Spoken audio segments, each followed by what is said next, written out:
ইলিশ মাছ দেখতে যেমনি সুন্দর, খেতেও কিন্তু খুব টেস্ট। আর বর্ষার ইলিশ মানেই তো একদম স্বাদে গন্ধে ভরপুর। আজকে তোমাদের বানিয়ে দেখাবো দই ইলিশ। গরম গরম ভাতের সাথে এই রকম যদি দই ইলিশ থাকে তাহলে তো স্বাদে গন্ধে একদম ফাটাফাটি।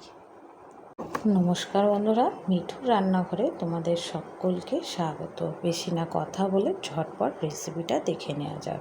এখানে আমি মাছগুনি ধুয়ে পরিষ্কার করে নিয়ে অল্প একটু নুন মাখিয়ে রেখে দিয়েছি। এখানে একটা মশলা রেডি করে নিচ্ছি। দিয়ে দিয়েছি 1 চামচ কালো সর্ষে, দিয়েছি এতে 1 চামচ সাদা সর্ষে, 2 চামচ পোস্ত, 6 থেকে 7খানা কাজু বাদাম, আর দিয়েছি এর মধ্যে বেশ খানিকটা টক দই। টক দই দেওয়ার পরে এতে আর জল দেওয়া চলবে না।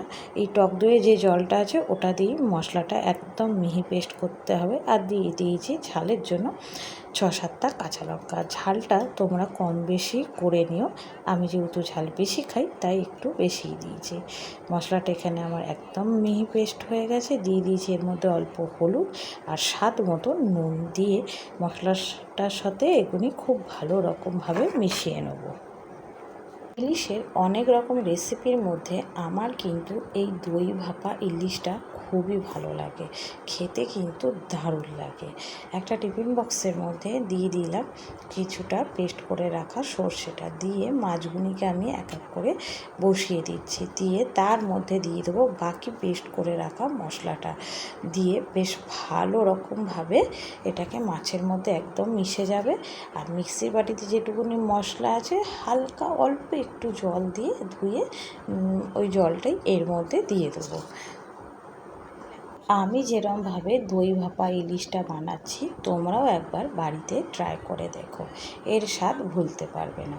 দিয়ে দিলাম 4খানা চেরা কাঁচা লঙ্কা, দিয়ে দিলাম এর মধ্যে বেশ খানিকটা সর্ষের তেল।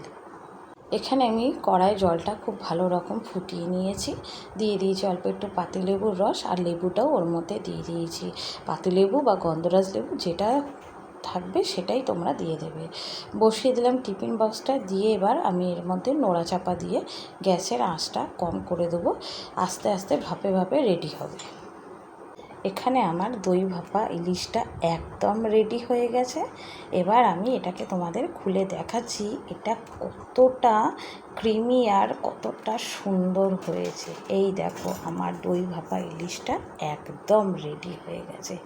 দেখতে পাচ্ছ মাছ একদম নরম তুলতুলে। রেসিপিটা ভালো লাগলে লাইক কমেন্ট শেয়ার করতে একদম ভুলবে না।